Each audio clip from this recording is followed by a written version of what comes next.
안녕하세요. 40대 남성입니다. 인생에서 가장 위대한 일은 사랑을 하고 또 사랑을 받는 일이 아닐까요? 여러분의 애틋한 첫사랑을 지금 떠올려 보세요. 찬바람이 불면 저는 알 수 없는 열병에 마음이 저려옵니다. 아내의 길이 있는 계절이거든요. 문득 아내에게 편지를 보내고 싶어졌습니다. 그래서 아내에게 보내는 러브레터이자 아내가 저에게 남기고 간 기적에 관한 이야기를 생각나는 대로 적어보고자 합니다. 끝까지 들어주시면 감사하겠습니다. 저의 첫사랑이자 마지막 사랑, 그녀를 처음 만난 건 지금으로부터 35년 전 강원도 속초에 있는 보육원이었습니다. 멀리 짙푸른 동해바다가 보이는 언덕 위에 뾰족 지붕의 하얀 집으로 선생님의 손을 잡고 올라가던 길이 생각납니다. 아버지는 알코올 중독이 굉장히 심했고 어머니는 제가 3살 때 이혼을 하고 떠나셨어요. 어머니의 얼굴은 전혀 기억나지 않아요. 제 기억 속에 아버지는 늘 술 냄새를 달고 살았으며 집안의 모든 물건을 부수거나 밥상을 던지면서 화를 내셨어요. 감당할 수 없는 빚으로 저를 돌볼 여력이 없었던 아버지는 떠난 엄마를 원망하고 세상을 탓하며 매일같이 벽나발을 불었고 결국 간경화로 이른 나이에 세상을 떠나셨습니다. 살기가 팍팍했던 친척들은 저를 보육원에 맡겼습니다. 그때 제 나이는 9살이었고 그곳을 스스로 나올 때까지 근 10년 가까이 보육원 생활을 했습니다. 필구야, 여기선 아침 7시에 일어나야 해. 일어나자마자 이불 개고 방 청소한 뒤에 아침 식사하러 오면 돼. 급식실은 복도 끝에 있어. 주말에는 보통 8시에 먹어.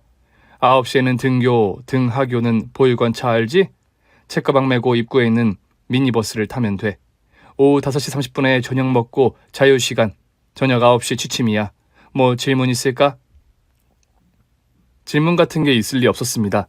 얼른 배정받은 방으로 가서 쉬고 싶다는 생각을 하고 있는데 단발머리를 한 소녀가 지나갔습니다. 학교 다녀왔습니다. 아름아, 여기는 필구. 같은 나이니까 친하게 지내고 필구 모르는 거 있으면 아름이가 좀 챙겨주고. 자, 가봐.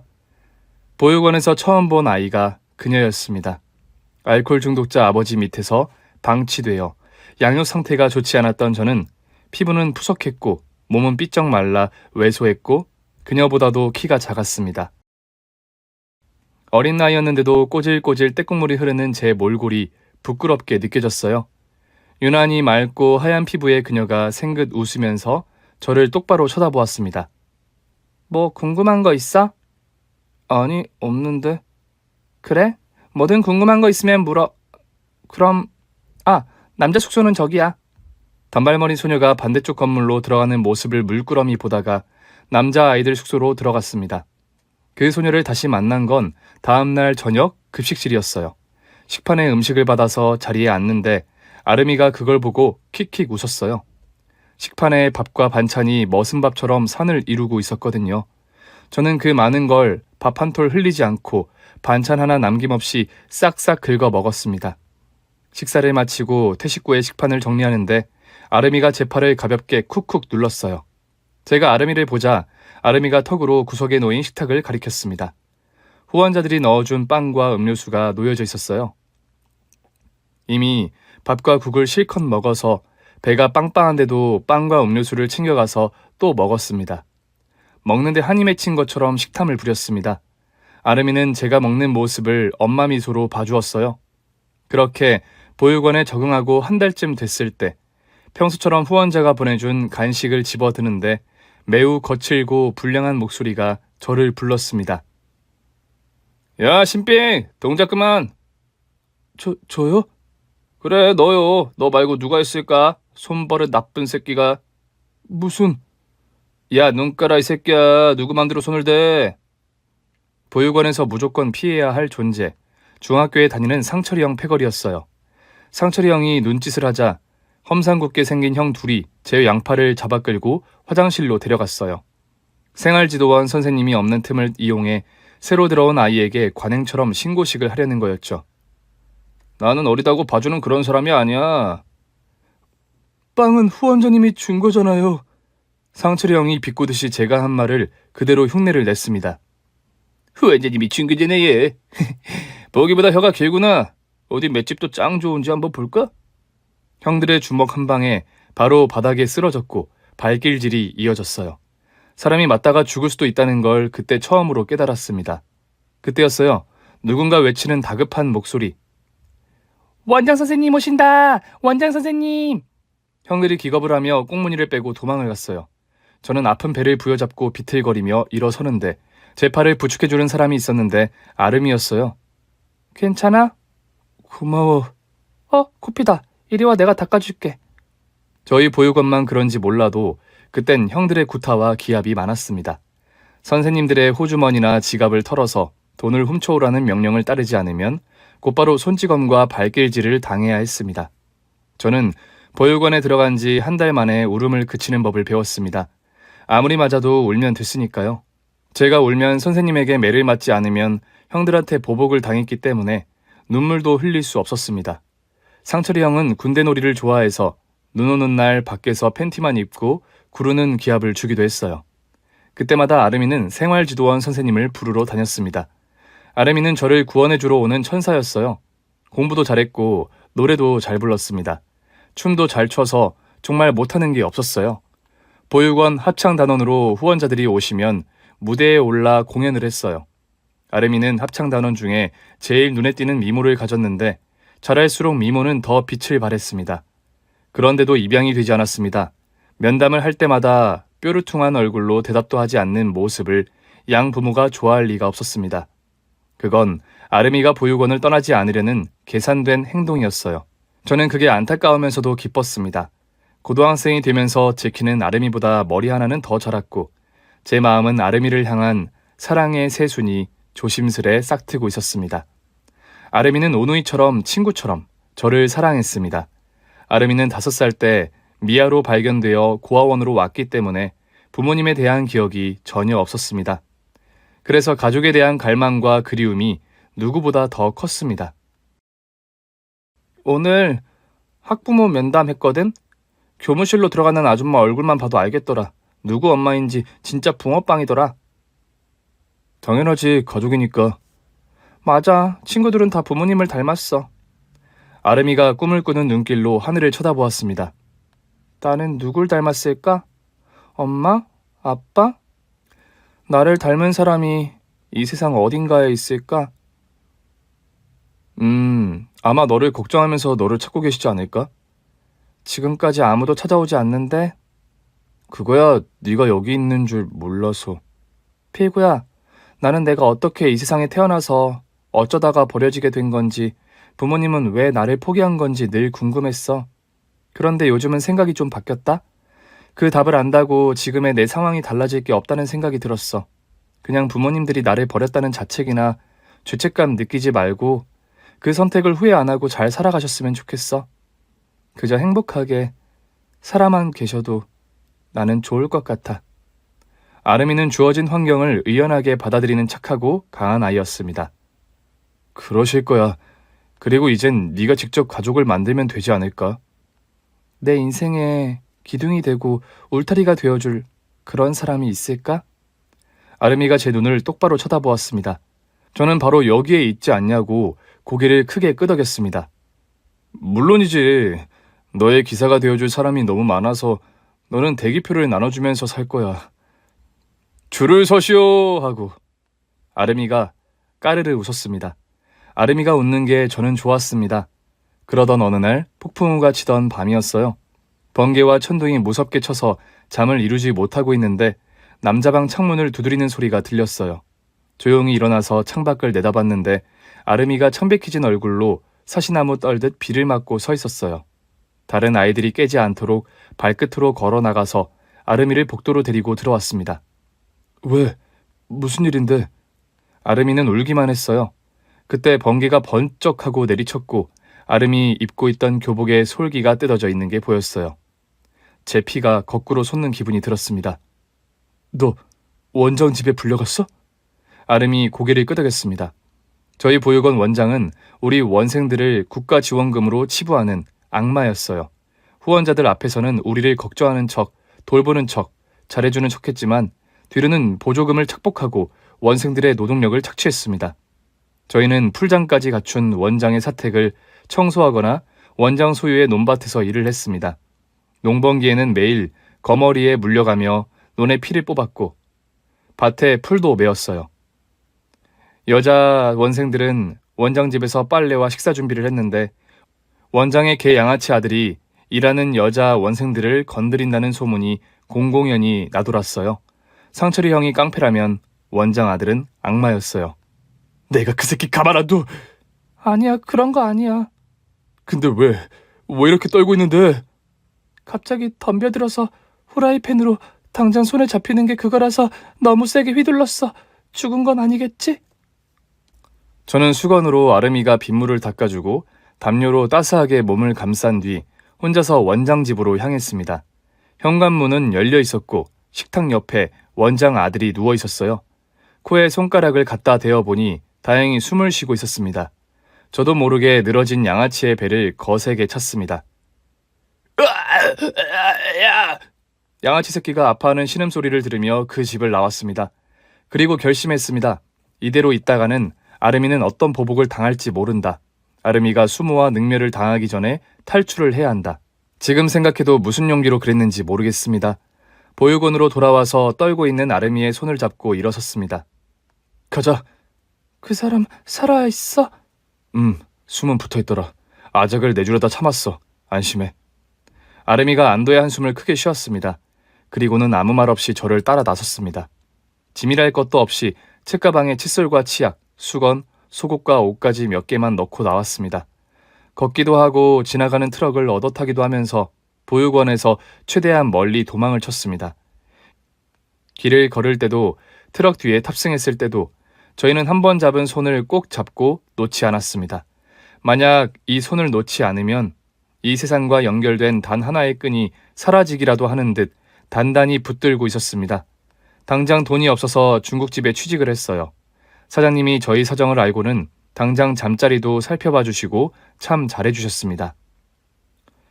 한창 공부할 나이에 고생이 많네. 당장 잘 때는 있고? 아니요, 구해야죠. 적당한 데 나올 때까지 여기서 자게. 진짜요? 그래도 돼요? 그럼 되다 마다. 나도 안심되고 좋지 뭐. 두 사람이 가게를 봐주는데 도둑이 되겠어? 감사합니다, 사장님. 그나저나 자네들 주민등록증은 있나? 아니요. 에헤이, 어린 친구들 민증 있어야지. 통장도 만들고 적금도 넣고 운전면허증도 따야 할 게 아닌가? 자, 내일 나랑 같이 동사무소로 가서 민증부터 만들자고. 사장님 덕분에 저희는 주민등록증도 발급받고 통장도 만들었으며 저금을 했어요. 이듬해에는 혼인신고도 했습니다. 결혼식은 하얀 원피스에 정장을 갖춰 입고 사진관에 가서 사진 한 장 찍는 것으로 대신했습니다. 피로연은 당연히 중국집 짜장면으로 했습니다. 나 강필구는 홍아름을 아내로 맞아 서로 존중하고 배려하며 행복하게 살 것을 맹세합니다. 나 홍아름은 강필구를 남편으로 맞아 남편이 힘들어할 때면 내가 나가서 돈을 많이 벌어오겠습니다. 가장의 무게를 혼자 짊어지지 않도록 하겠습니다. 아내의 말을 잘 듣는 남편이 되겠습니다. 아내가 돈 벌러 나간다면 절대 말리지 않겠습니다. 뭐? 아름아, 나는 너의 든든한 울타리가 될 거야. 지금은 사진 한 장으로 대신했지만 내가 돈 많이 벌어서 너 드레스 입혀줄 거야. 결혼식도 근사하게 올리자. 콜. 나는 남편의 말을 잘 따르는 아내가 되겠습니다.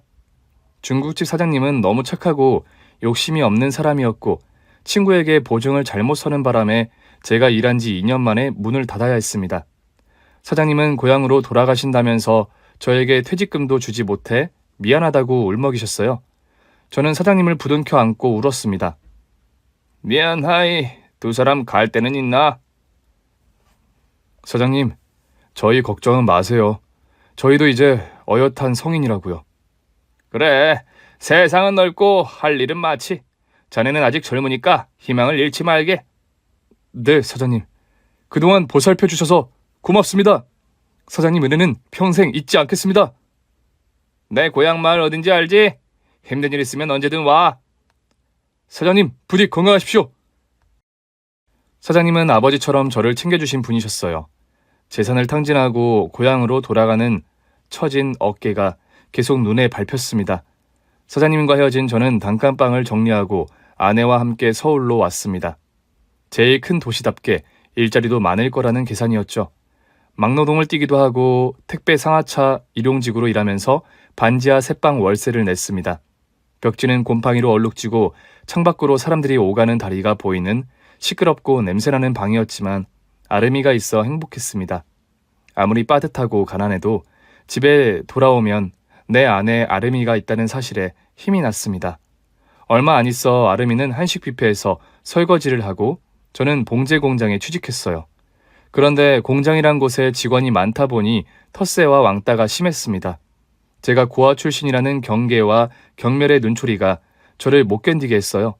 그래도 적응해보려고 최선을 다했습니다. 힘든 노동을 마치고 집으로 돌아올 때면 등허리에 흘렀던 땀으로 몸이 서늘했고 허기가 졌습니다.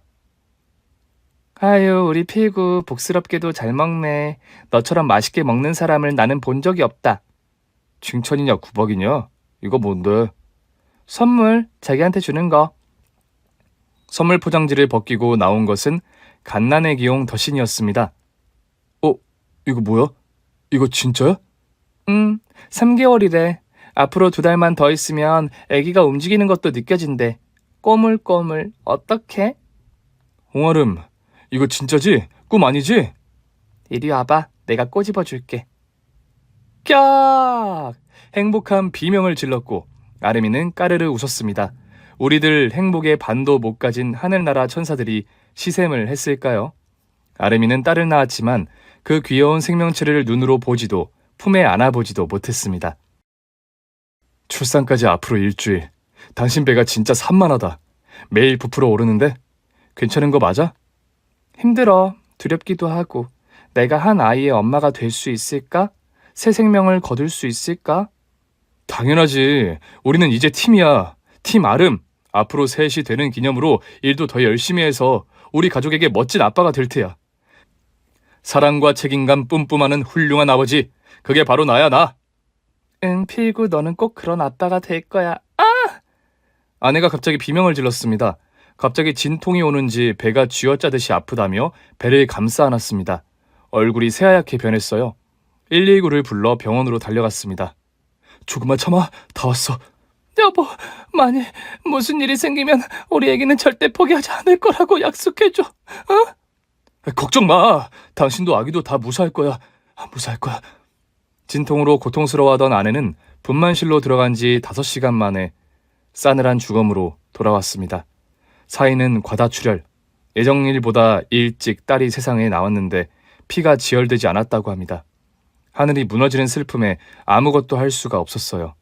찾아오는 사람 하나 없는 텅 빈 빈소를 지키면서 저는 꺼이꺼이 울었습니다.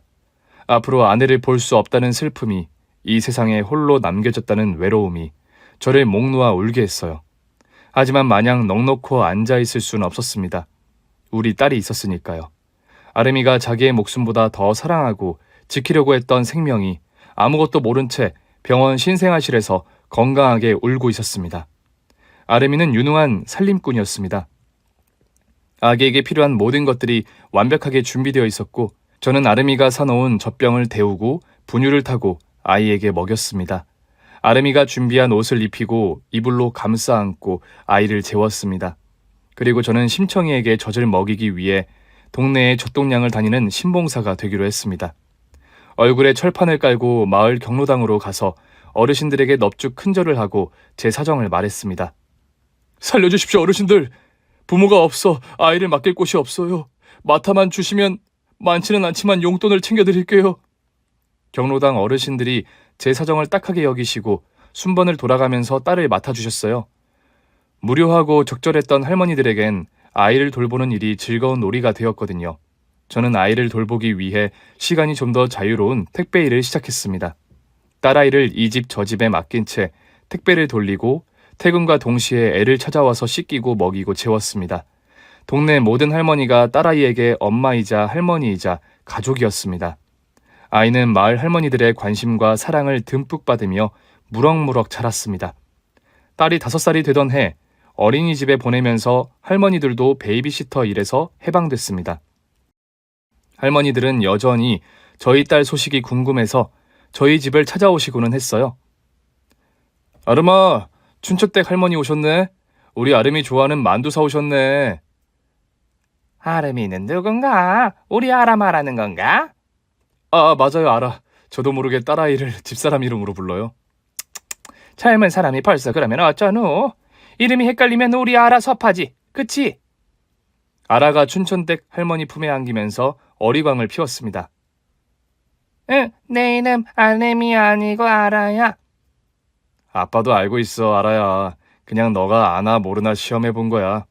엄마는 홍아름, 아빠는 김필구, 나는 김아라.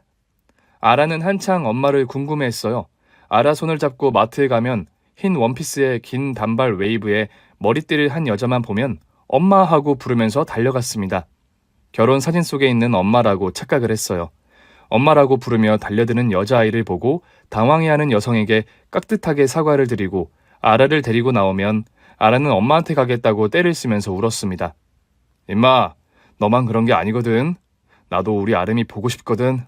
너무 보고 싶어서 나도 울고 싶거든.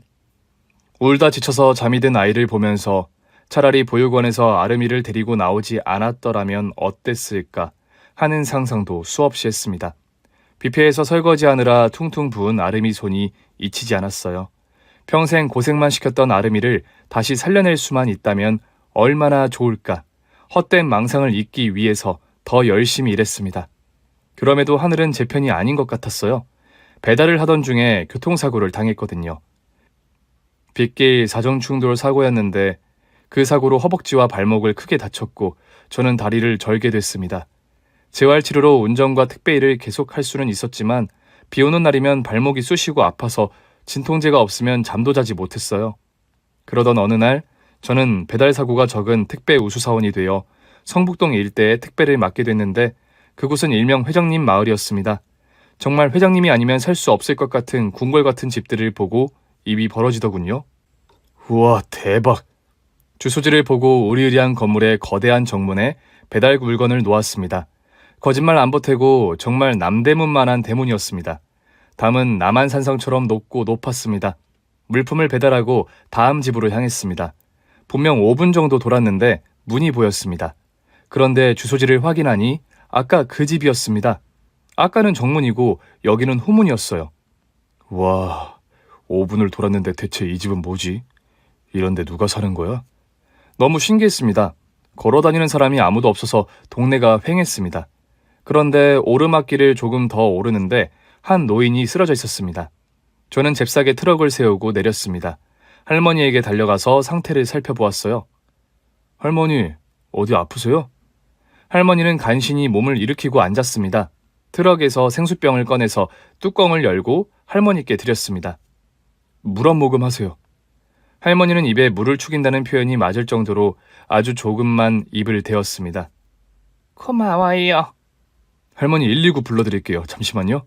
휴대폰을 꺼내드는데 할머니가 손을 저으셨습니다.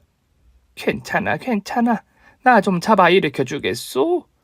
벽에 기대어 앉아있던 할머니를 부축해서 일으켜 세웠습니다. 집이 가까워 좀 데려다 줘요.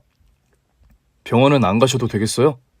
응, 병원 가 놀린 거 한 대 맞고 오는 거지. 자꾸 가면 꾀병 환자라고 놀려. 할머니 댁이 어딘데요? 할머니가 손으로 가리킨 곳은 방금 제가 택배를 배달한 으리으리한 남대문과 남한산성이 있는 그 집이었습니다.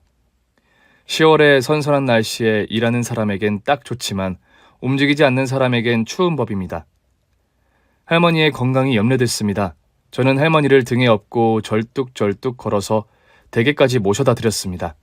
비록 속도는 느려도 균형을 놓치지 않았습니다. 왜소한 몸집에 뼈만 남아 제가 배달하는 생수 상자보다 더 가벼웠습니다. 저도 모르게 할머니, 식사는 잘 챙겨 드십시오. 새털처럼 가벼워서 날아갈 것 같습니다. 할머니는 아무 말 없이 계셨는데 어깨가 들썩이고 훌쩍이는 소리가 들렸습니다. 아마도 울고 계신 것 같았어요. 무슨 사정이 계실까 궁금했습니다. 남대문만큼 웅장한 대문을 지니고 계단을 오르자 푸른 잔디 위에 성처럼 생긴 2층 양옥집이 그 위용을 드러냈습니다.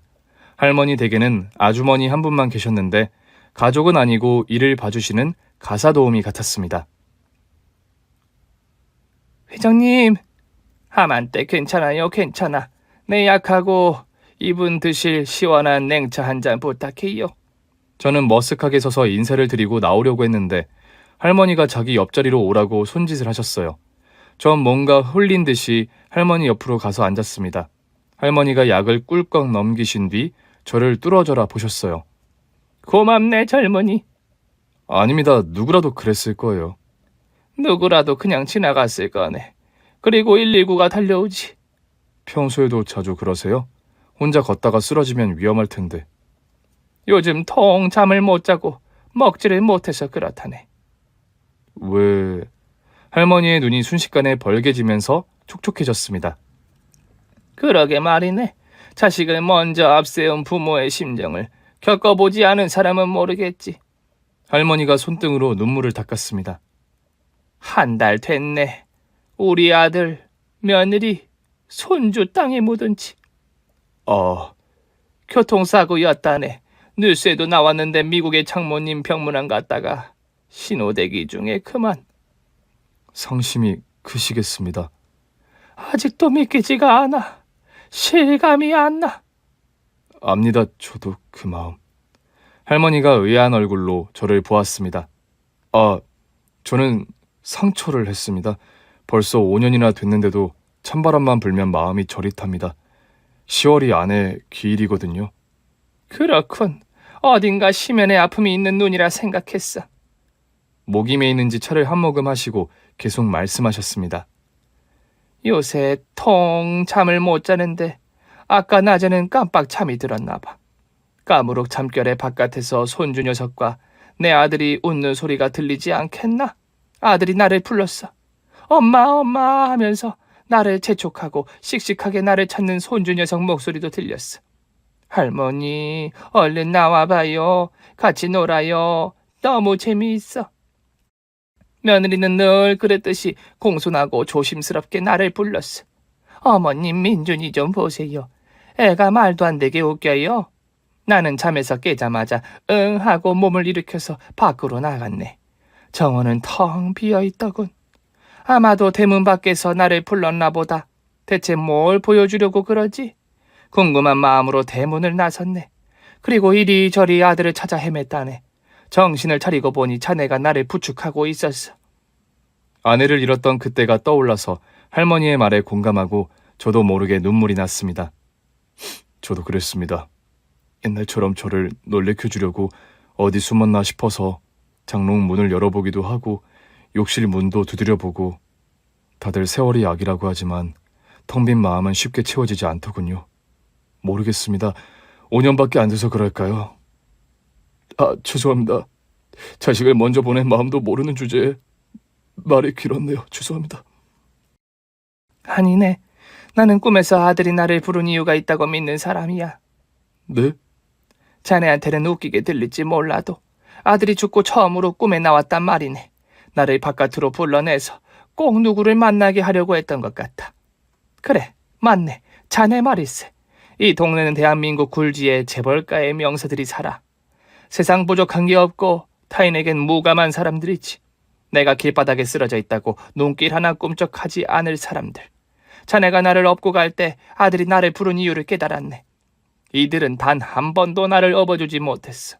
심장마비로 남편 먼저 보내고 맡게 된 회사를 지키기 위해서 아들과 보내는 시간은 턱없이 부족했다네. 모처럼 내가 집에 있는 날이면 아들이 곰살맞게 내 옆을 떠나지 않았는데 나는 질색을 했지.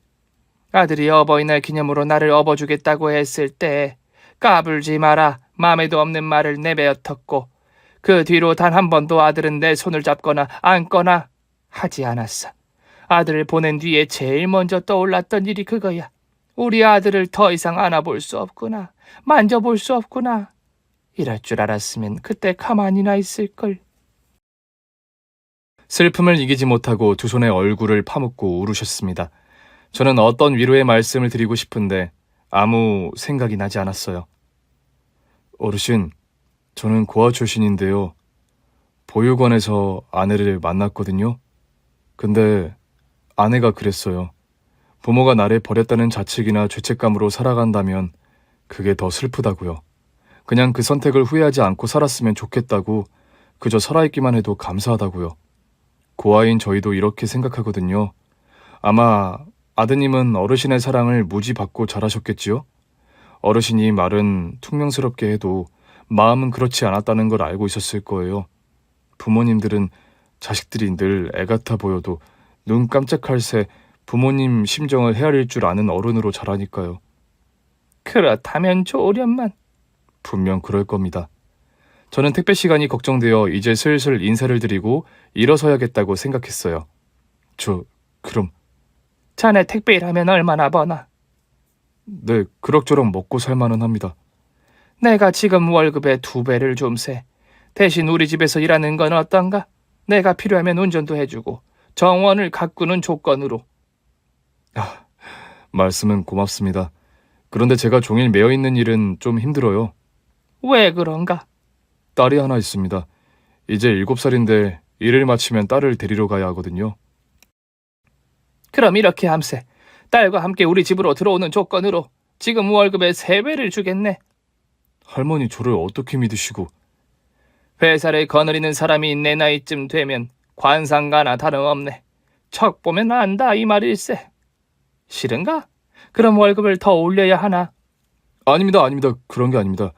제 인생에 이런 호의가 처음이라서 어쩔 줄을 몰라서 그런 겁니다. 나이 든 사람의 호의는 예하고 받을 줄도 알아야 하네. 그럼 염치불구하고 이해하고 수락하겠습니다. 제가 무슨 말을 하는지도 모른 채 아무 말이나 짓거렸습니다. 그렇게 저는 택배원을 그만두고 제 딸 아라와 회장님 댁에 들어가서 살게 되었어요. 회장님 댁의 정원을 돌보고 일주일에 2번 운전을 하는 일은 택배 일에 비하면 시군죽 먹기였어요. 이렇게 일하고 월급을 받아도 되나 싶어서 집안 구석구석 손볼 데가 없는지 살폈습니다. 아쉽게도 제가 손볼 만한 일은 없었습니다. 아라 유치원도 저택 가까운 곳으로 옮겼습니다. 아라는 할머니들 손에 자라서 회장님을 어렵지 않게 대했고 천진난만한 아라의 웃음소리가 매일같이 울려 퍼졌습니다. 아라가 있으니 무덤 같던 우리 집이 비로소 사람 사는 집 같네. 아라는 제 엄마를 닮아서 재능이 많았습니다. 그림도 잘 그리고 노래도 잘 불렀어요. 춤도 곧 잘 춰서 회장 할머니를 기쁘게 했습니다.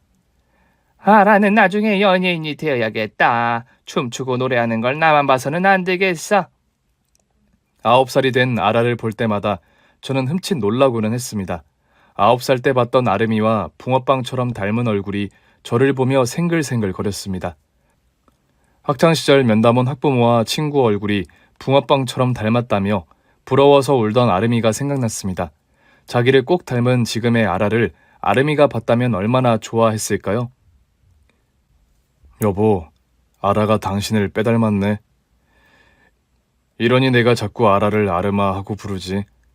아내 사진을 꺼내들고 혼잣말을 하고 있는데 어느새 아라가 옆에 와서 사진을 뺏어갔습니다. 엄마, 아빠가 자꾸 나한테 아름이라고 불러. 아빠 혼내줘. 버릇이 돼서 그래. 사진 이리 줘. 아라가 사진을 도로 건네주면서 물었습니다. 아빠, 나 엄마랑 똑같이 생겼어? 아빠가 엄마를 맨 처음 만났을 때 얼굴이랑 똑같아. 아항, 아항이 그게 뭐야? 엄마도 나처럼 예뻤겠다. 그런 의미야. 아라의 뻔뻔한 말에 저도 모르게 웃음이 새어나왔습니다. 아주 예뻤지. 아빠, 근데 할머니도 나 닮았다? 누구? 회장 할머니? 응, 전에 약수터에 갔는데 지나가던 아줌마가 그랬어. 할머니랑 손녀가 완전 붕어빵이라고. 그래? 그런가? 아빠는 모르겠는데. 하마댁 이모도 그랬어. 알고 보면 내가 할머니 핏줄일 거라고. 뭐? 그래서 우리가 여기 산다던데. 아니야? 사람이 환경의 동물인 걸까요? 아닌 게 아니라 아름이는 성장할수록 묘하게 회장님 얼굴을 닮아갔습니다. 같이 식사를 하고 같이 산책을 하며 함께 보내는 시간이 많아서 그런 게 아닐까요? 하마댁 아주머니까지 저희를 먼 친척으로 여겼다는데 실수가 터져나왔습니다. 대체 얼마나 닮았다고 그런 말을 하시지? 아니야, 그런 거. 부부도 오래 같이 살면 닮는다는데 매일 똑같은 걸 먹고 같이 웃고 그러니까 닮아가는 게 아닐까 싶네. 아, 그런 거야? 난 또 회장 할머니가 진짜 내 할머니인가 했네. 드라마 주인공처럼 출생의 비밀이 있는 줄 알고 괜히 기대했네. 에이, 좋다 말았다. 아라야, 아침 드라마 그만 보라고 했지. 왜? 김치 싸다고도 날리고 오렌지 주스도 토하고 얼마나 재미있는데. 아무튼 아라의 말을 흘려듣고 까마득하게 잊고 있었습니다. 그리고 얼마 뒤 정원에서 가지치기를 하고 있을 때였어요. 회장님 댁의 정원은 거대하고 웅장했으며 한 폭의 산수와 같아서 그곳에서 작업을 하고 있으면 기분이 좋았습니다. 마치 제가 산수화에 들어가 있는 전우치 같달까요? 정원 곳곳에는 투박하고 자연스러운 성물들이 진열되어 전시관을 방불케 했어요. 소나무와 목련나무, 모가나무가 철마다 정원에 계절을 입히면서 운치를 더했습니다. 단풍나무에 가지를 치다가 잠시 학교에서 돌아온 아라의 인사를 받던 중에 무심코 전지가위를 떨어뜨리고 말았어요. 아름아, 밑에 가위 좀 집어줘. 아빠 또 그런다. 아름이 아니고 아라라고. 진짜 나 개명할까? 아, 미안. 왜 자꾸 헷갈리냐? 아빠가 맨날 엄마만 생각하니까 그렇겠지. 으이구, 자요. 그때였습니다. 정원에 나와서 햇볕을 쬐고 계시던 회장님이 벌떡 일어서서 제가 있는 곳으로 걸어오셨습니다. 너무 빠른 걸음이라 행여나 쓰러지지는 않을까 걱정이 될 정도였어요. 자네 방금 뭐라고 했나? 아름이라고 그랬나? 네, 회장님. 아직도 아내 이름이 불쑥불쑥 튀어나와서요. 아라가 이렇게 질색팔색을 합니다. 저는 머리를 긁적이면서 웃었습니다. 하지만 회장님의 표정은 무서울 정도로 심각했습니다. 이름이 뭐라고? 아름이요. 홍아름. 회장님의 얼굴에 핏기가 가셨습니다. 혹시 자네 부인 사진이 있나? 한번 보여주게. 결혼 사진이 있긴 한데 한창 예쁠 나이에 사진도 많이 찍어주지 못하고 보냈네요. 사진 좀 봅세. 가져와 보게 얼른. 저는 사다리에서 내려와 제 방에 있는 결혼 사진을 들고 나왔습니다. 대체 왜 이러실까 의아해하면서요. 하얀 원피스에 물방울 무늬 머리띠를 한 아내가 제 옆에서 생글생글 웃고 있었어요. 다시 봐도 제 딸 아라와 판박이더군요. 아라랑 똑 닮았죠? 자라면서 이목구비가 더 닮네요. 사진을 건네받은 회장님이 입을 가리면서 놀라셨어요. 수미야. 죽은 아내의 사진을 보더니 회장님이 가슴을 부여잡고 통곡을 하셨습니다. 아라가 회장님의 어깨를 감싸며 회장님을 부축해드렸어요. 그리고 물었습니다. 회장님, 수미가 누구예요? 내 여동생 가여운 것. 10년 전에 죽은 내 막내 여동생. 이야기인 즉슨 회장님에겐 나이 차이가 많이 나는 막내 여동생이 있었는데 10년 전에 췌장암으로 고생을 하다가 돌아가셨다고 합니다. 그런데 이분에게는 암의 고통 말고도 평생 짊어져야 했던 아픔이 있었는데 그건 5살 된 딸아이를 잃어버린 거였어요. 어린이날이라 어린이 대공원에 갔다가 잃어버렸다더군. 제부는 해외 출장 중이라 내 여동생 혼자 아름이를 데리고 갔대.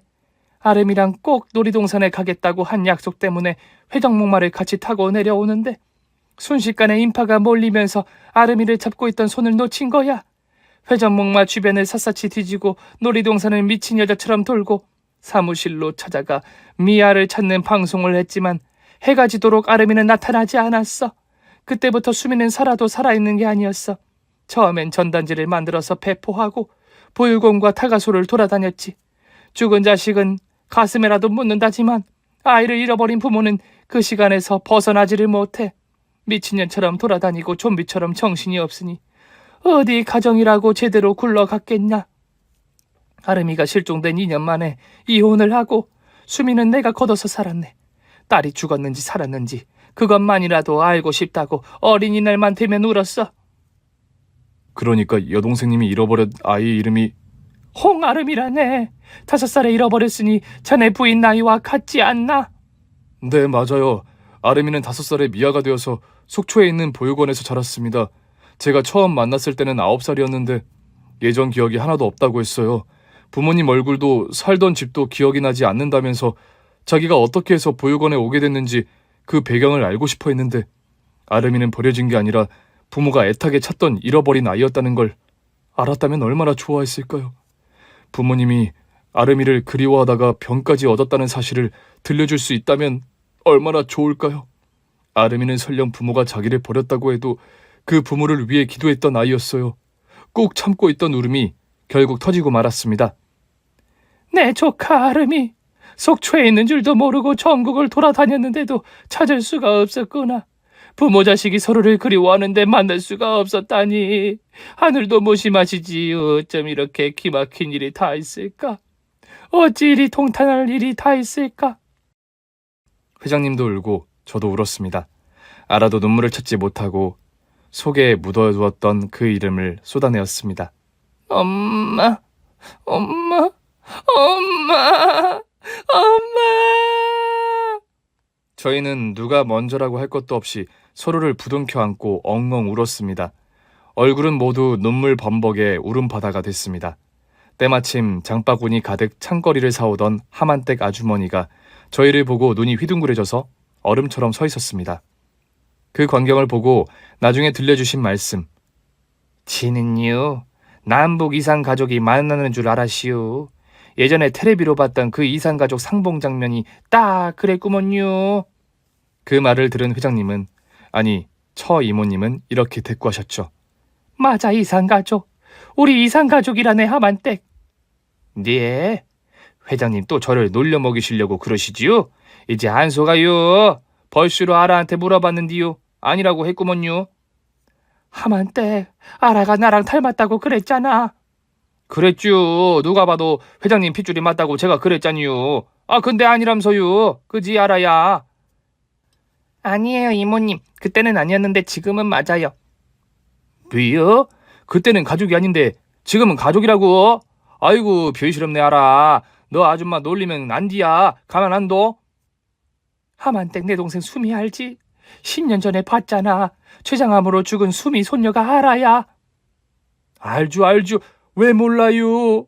그 사모님 이야기만 나오면 벌써 눈물이 나오려고 그래요. 우리 수미 손녀가 아라라네. 그래서 나랑 아라가 닮은 거였어. 에그머니나 진짜로 아라가 수미 사모님의 손녀란 말씀이셔요? 시상해나 그 잃어버린 따님이 그러면. 그래 내가 아들을 잃고 시리에 빠졌을 때 내 손을 잡아준 필구 집사람이 수미가 그토록 찾아 헤매던 딸 아름이었다네. 아, 그걸 어떻게 하셨대요? 김서방 결혼사진에 수미가 있자는가? 20살의 수미가 환하게 웃고 있자는가? 와엄마, 이게 뭔 일이래요, 회장님. 이게 다 하늘이 내려준 복이지요. 아니네, 우리 아들이 맺어준 인연이지. 내가 아들 꿈을 꾸고 나갔다가 필구 이 사람을 만났으니까. 아니에요, 할머니. 제가 볼 때 우리 엄마의 큰 그림 같아요. 왜? 왜냐면 엄마랑 똑 닮게 나를 낳아주셨으니까요. 내가 엄마를 안 닮고 아빠를 닮았으면 가족이란 걸 과연 알 수 있었을까요? 그것도 그렇네. 저는 잔잔한 미소를 지으며 세 사람이 나누는 이야기를 들었습니다. 처 이모님의 말씀도 맞고 제 딸의 이야기도 맞다고 고개를 끄덕입니다. 죽은 아내와 돌아가신 장모님이 남아있는 저희를 위해 미련한 선물이 아닐까 하고요. 여러분은 어떻게 생각하세요? 아직도 저는 제 아내 아름이가 그립습니다.